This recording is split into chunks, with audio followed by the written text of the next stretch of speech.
I've talked about Daenerys, her brothers, and their father, the Mad King, but I feel like it was about time I went in depth about their mother and the Mad King's sister wife, Rhaella Targaryen. She kinda gets overlooked in this story's lore, since not much is written about her during the very exciting time period she lived. Some of the more key players just outshine this quiet and sad character, and the one responsible for her tragic life was her brother and husband, Aerys II, better remembered as the Mad King. Not only was it a loveless marriage, but the siblings were never even fond of each other. They only married because their father demanded it. Rhaella was the younger of the two children Jaehaerys Targaryen II had with his sister, Rhaella Targaryen.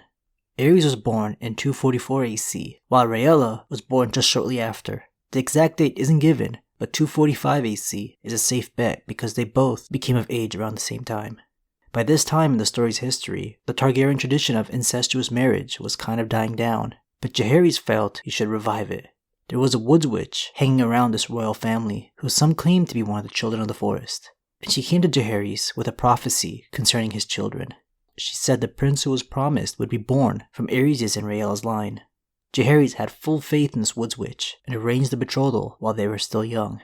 They did as they were told since they were just children, and the siblings, who didn't even really like each other, were married around the age of 13. By this point, Aerys had not lost his mind, even though he was not your ideal prince. Rhaella, on the other hand, is only described as dutiful. Barristan Selmy is the only person Daenerys has to give some insight into who her parents truly were, since she never knew them, and Barristan was around them for a large portion of their lives, considering he was a Kingsguard member for Jaehaerys and later for Aerys. "Tell me," Dany said, as the procession turned toward the Temple of the Graces, "if my father and my mother had been free to follow their own hearts, whom would they have wed? It was long ago. Your grace would not know them. You know, though, tell me." The old knight inclined his head. "The queen, your mother, was always mindful of her duty." He was handsome in his gold and silver armor, his white cloak streaming from his shoulders, but he sounded like a man in pain, as if every word were a stone he had to pass. As a girl, though, she was once smitten with a young knight from the Stormlands who wore her favor at a tourney and named her Queen of Love and Beauty, a brief thing. "What happened to this knight?" "He put away his lance the day your lady mother wed your father. Afterward, he became most pious, and was heard to say that only the maiden could replace Queen Rhaella in his heart. His passion was impossible, of course. A landed knight is no fit consort for a princess of royal blood." The books never directly come out and say who this knight is that Rhaella was infatuated with as a girl, but the companion book called The World of Ice and Fire does. His name is Bonifer Hasty, and he is well and alive in the current story, even makes an appearance. Since he's from the Stormlands, he first fights for Renly Baratheon, then Stannis, and after they are both defeated, submits to the Lannisters. Being unable to be with the girl he loved made him quit his tourney days and became devoted to the faith. He has no interest in glory, even though he was skilled enough to win a tourney in the past. He currently commands a group that he founded called the Holy 100, who are pious soldiers like himself. While war usually brings out the worst in men in this primitive setting, the Holy 100 have a spotless reputation. He's earned the nickname of Bonifer the Good and has been asked to watch over Harrenhal, the largest castle in the Seven Kingdoms. Bonifer and his group clearly have a role to play in this story, so we'll see where George Martin takes this character. Daenerys' curiosity brings her to inquiring about Aerys. "And my father, was there some woman he loved better than his queen?" Sir Barristan shifted in the saddle. Not loved. Mayhaps wanted is a better word, but it was only kitchen gossip, the whispers of washerwomen and stable boys. Even before madness struck him, Aerys had some faults to his character, including impatience, jealousy, and his vain nature. The woman Barristan was referring to is Joanna Lannister, Tywin Lannister's now deceased wife. Aerys and Rhaella became the king and queen at the young age of 18 and 17. The first thing the new king decided was to name his childhood friend Tywin his Hand of the King. Their relationship turned bad when Aerys' jealousy got the better of him. It was clear to everyone that Aerys was incompetent and Tywin was doing all the real ruling. Aerys' jealousy turned into hatred, but Tywin remained calm and dutiful. Joanna was always around court because she was one of Rhaella's ladies-in-waiting. Tywin and Joanna eventually fell in love and married. Aerys openly desired Joanna and would make humiliating remarks towards her, likely to spite Tywin. This led Rhaella to dismiss Joanna and send her home to Casterly Rock. She would not have her husband turning her ladies into whores. Rhaella usually couldn't care less about Aerys' infidelity, but this was where she drew the line. He was known to have many mistresses during his fairly short life, but quickly grew bored of them like he did with everything. Their toxic relationship didn't seem to affect their firstborn son Rhaegar, however. since he turned out to be a model prince. He was born shortly after they wed, in the midst of something called the Tragedy of Summerhall. Aerys' grandfather, Aegon V, was king at the time, and some of the family was staying at the Targaryen vacation castle called Summerhall. Aegon attempted to hatch some dragon eggs using wildfire, but it ended with the entire castle burning down, killing him and some other notable characters. Rhaella was very pregnant at this time and just made it out before the fire could reach her. Rhaegar was born as the castle burned behind him. Many take this to validate the Promised Prince prophecy. Rhaella's marriage at this point obviously wasn't the best, but things would soon turn ugly. Rhaegar was born healthy and without much trouble, aside from the blazing fire near them. But having more children proved difficult for Rhaella and Aerys. With the Targaryen family left so diminished, having more issues to carry on the legacy was critical. They had back-to-back miscarriages in 263 AC and 264 AC, and then a stillbirth in 267 AC. They even decided on the name Shaina for the stillborn daughter.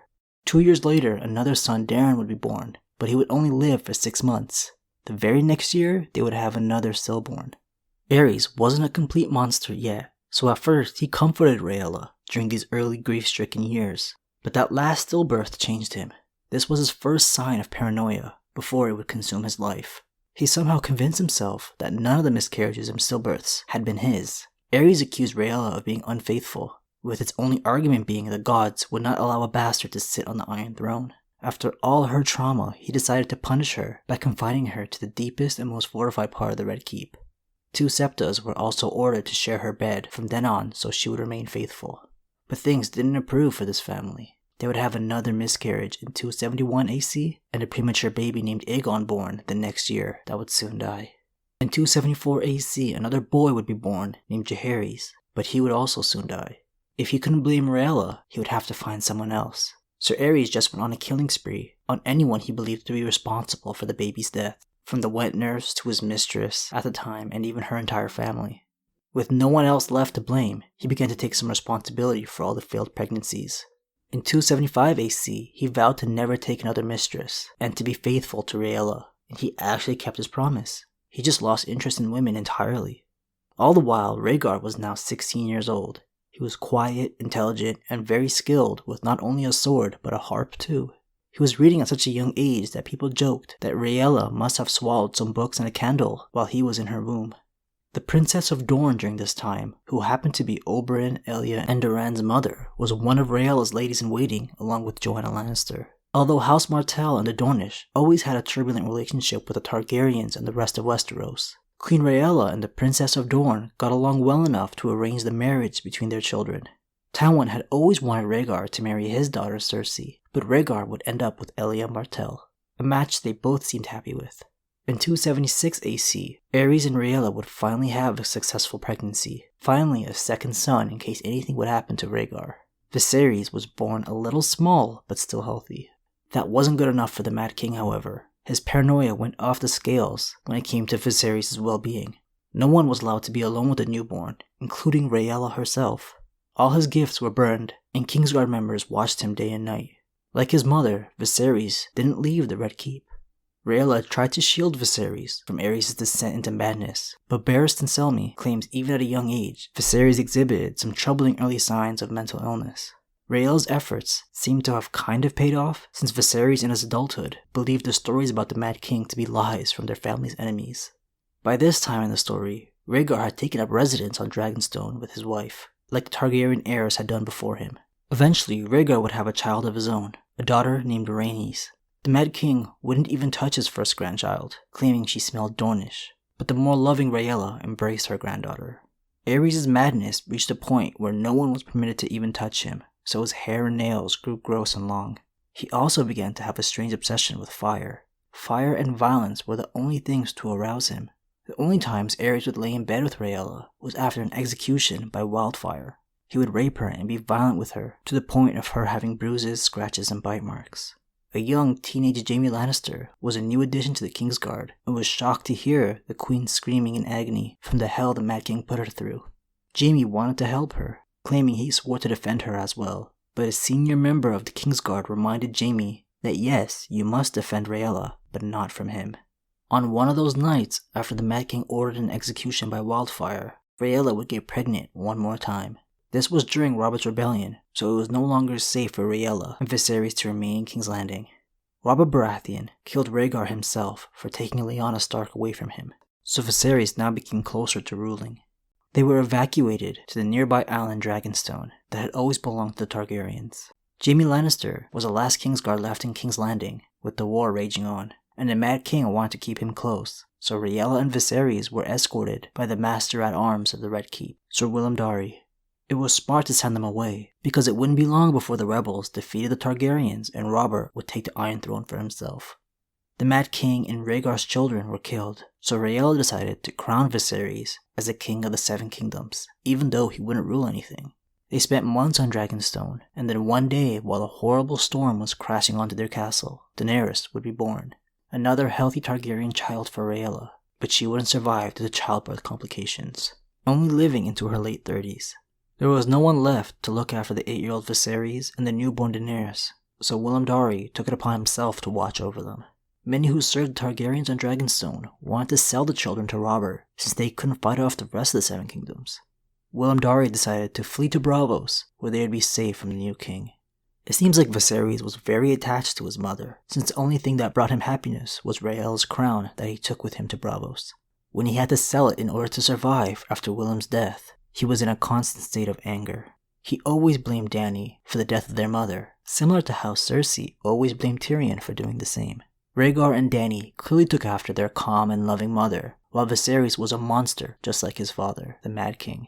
I'm happy Barristan Selmy wasn't killed off in the books in the same way he was in the show, because he's Dany's only insight to who her parents truly were, and it's always fun reading these chapters. Rhaella doesn't have a cool nickname or backstory like some of the other Targaryens, but I do think she's interesting enough to look back on. Hope you guys enjoyed this video, and I'll be back soon with more. Thanks for watching.